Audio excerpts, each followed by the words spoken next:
Welcome to the channel guide pharma line. आज की इस वीडियो में हम एम फार्मा फार्माकोलॉजी के subject pharmacological and toxicological screening method second के यूनिट थर्ड के बारे में बात करेंगे।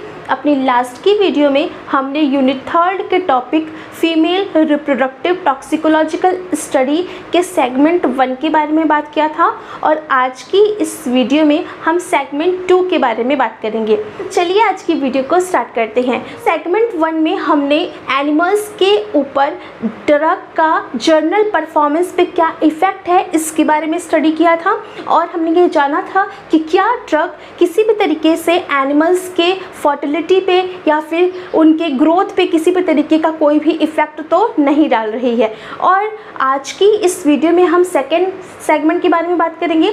सेकेंड सेगमेंट जो है वो फर्स्ट सेगमेंट से डिफरेंट है।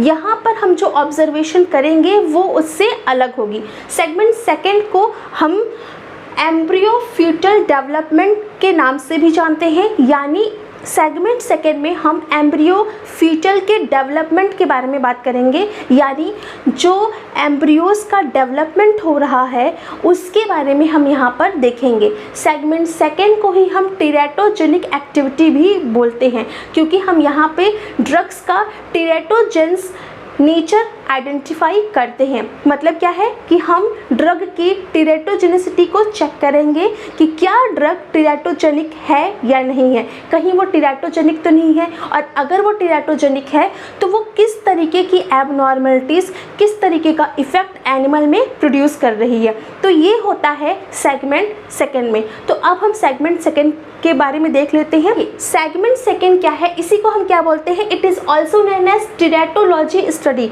जैसा कि हमने आपको पहले ही बता दिया है कि इसी को हम टेराटोजेनिक एक्टिविटी भी बोलते हैं या फिर टेराटोलॉजी स्टडी भी बोलते हैं। क्यों? क्योंकि हम यहाँ पर जो ड्रग है, टेस्ट ड्रग है, जिसकी हमें एक्टिविटी चेक करनी है, जिसकी हमें रिप्रोडक्टिव टॉक्सिकोलॉजिकल स्टडी चेक करनी है, उसी ड्रग को हम सेगमेंट सेकेंड में उसके टेराटोजेनिक नेचर को चेक करेंगे। हम ये आइडेंटिफाई करेंगे कि क्या ये ड्रग टेराटोजेन की कैटेगरी में है या नहीं है, क्या ये फीटल एबनॉर्मलिटीज़ क्रिएट कर रही है या नहीं कर रही है। अब हम सेगमेंट सेकेंड के बारे में देख लेते हैं। तो क्या है, it is also known as teratology study. तो जैसा कि हमने आपको पहले ही बताया कि इस स्टडी को, सेगमेंट सेकेंड की स्टडी को हम टेराटोजेनिक स्टडी भी बोलते हैं, इसी को हम टेराटोलॉजी स्टडी भी बोलते हैं। अब देखिए, टेराटोजेनिसिटी या फिर टेराटोलॉजी स्टडी में हम क्या करेंगे, तो इस स्टडी में हम ड्रग के टेराटोजेनिक नेचर को चेक करेंगे। अब ये टेराटोजेनिक नेचर क्या होता है?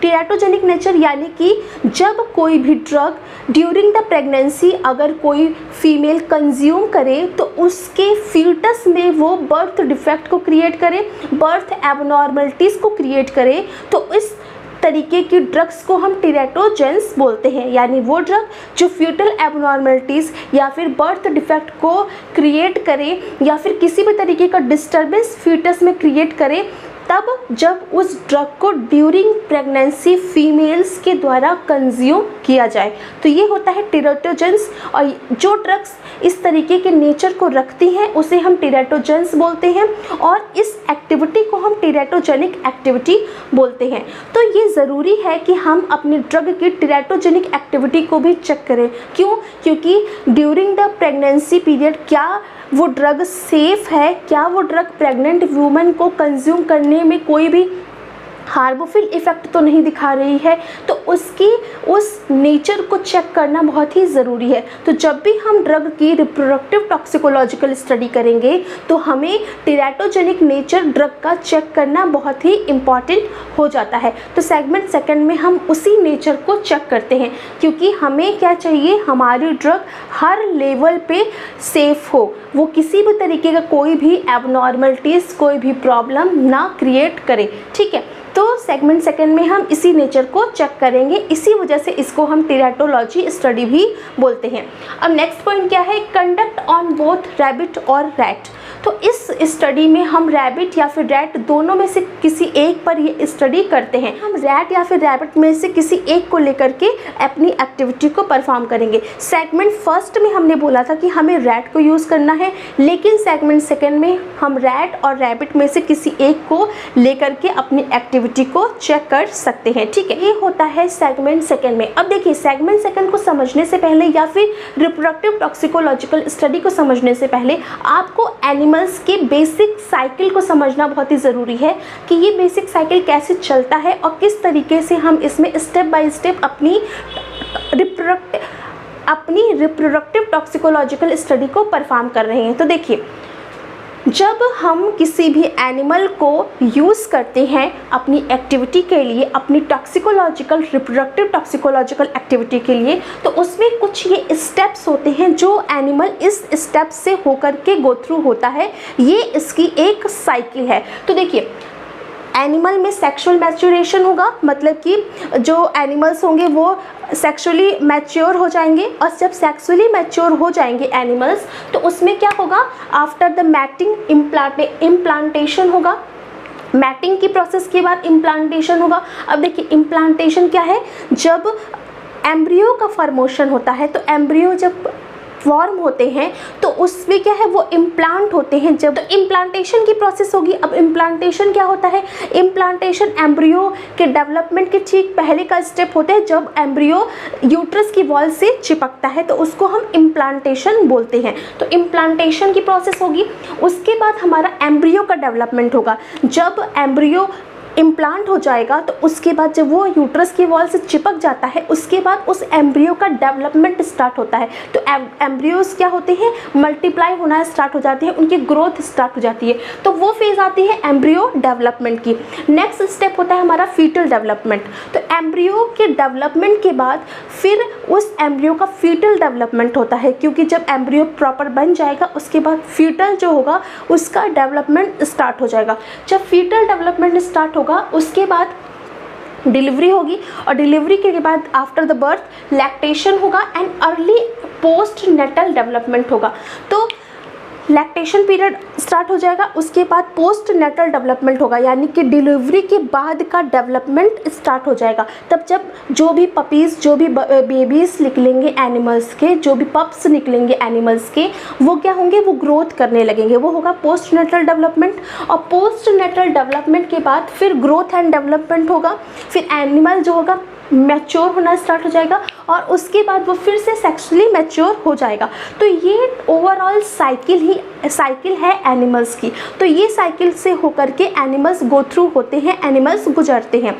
अब हम जब रिप्रोडक्टिव टॉक्सिकोलॉजिकल स्टडी कर रहे हैं तो सेगमेंट सेकंड में हमारा मेन फोकस होगा embryo development and foetal development में। हमारा जो मेन फोकस होगा वो एम्ब्रियो डेवलपमेंट में और फीटल डेवलपमेंट में होगा। क्यों? क्योंकि हमें अपनी ड्रग की टेराटोजेनिक नेचर को चेक करना है। और टेराटोजेनिक नेचर क्या है? टेराटोजेनिक नेचर मतलब कि ड्रग का प्लेसेंटा के थ्रू जा कर के फीटस तक पहुंचना, और फीटस तक जा कर के फीटस में एबनॉर्मलिटीज़ क्रिएट करना, बर्थ डिफेक्ट क्रिएट करना, इस तरीके की कंडीशन डेवलप करना। तो उसके ठीक पहले क्या होगा? उसके ठीक पहले उस ड्रग का प्लेसेंटा को पास करना बहुत ही ज़रूरी है।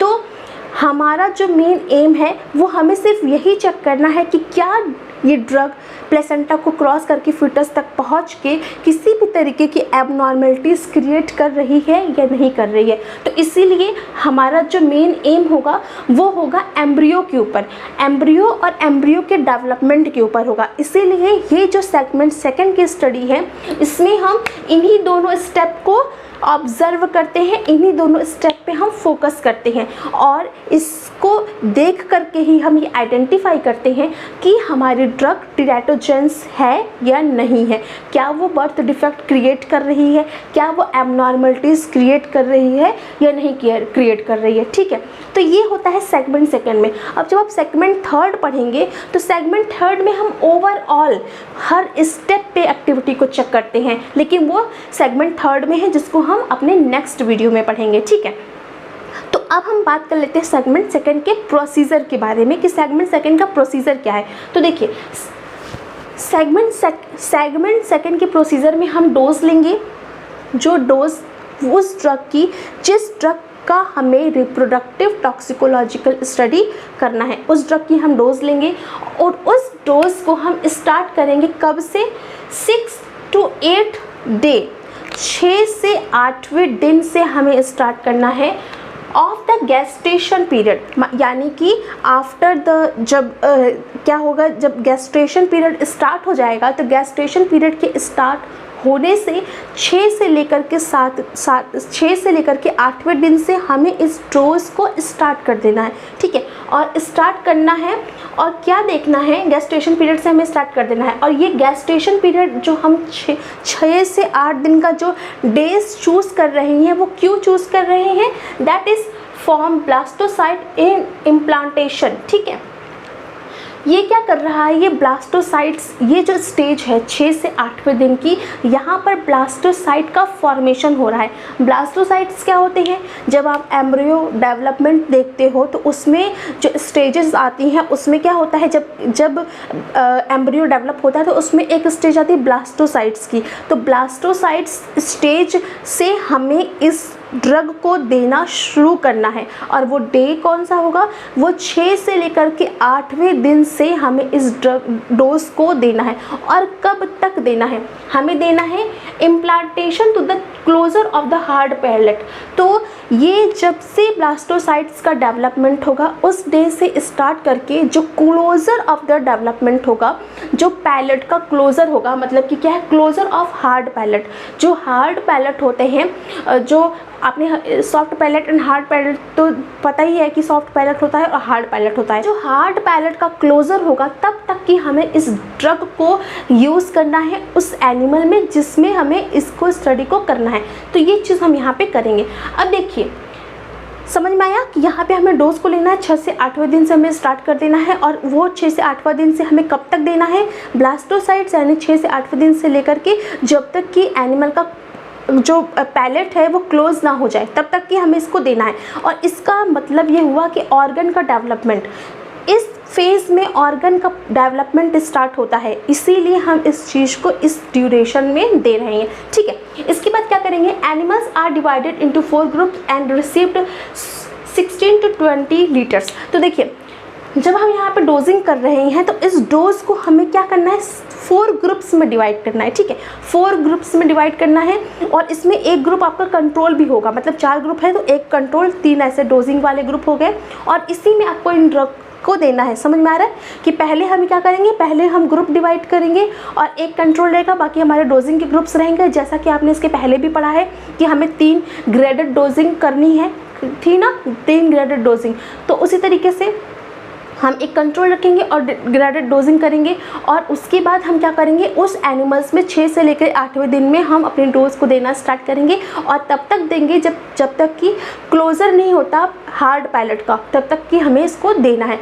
उसके बाद हम इसको डोजिंग क्लोज कर देंगे, स्टॉप कर देंगे और फिर उसके बाद जब आफ्टर द बर्थ, जब डिलीवरी हो जाएगी, आफ्टर द बर्थ हमें क्या करना है, जब बर्थ हो जाएगी, जब पप्स होंगे वो निकल जाएंगे, तब हमें क्या करना है, डैम, हमें ऑब्जर्वेशन स्टार्ट करना है। किस किस का ऑब्जर्वेशन स्टार्ट करना है, डैम, यानी कि जो फीमेल्स होंगे, जो प्रेग्नेंट फीमेल्स एनिमल थे उनको हम देखेंगे और उनमें हम क्या क्या चेक करेंगे, उनमें हम चेक करेंगे क्लिनिकल ऑब्जर्वेशन, क्या किसी भी तरीके का क्लिनिकल ऑब्जर्वेशन में कुछ डिस्टर्बेंस है, क्या ड्रग ने किसी भी तरीके का क्लिनिकल इफेक्ट क्रिएट किया है, साइड इफ़ेक्ट क्रिएट किया है।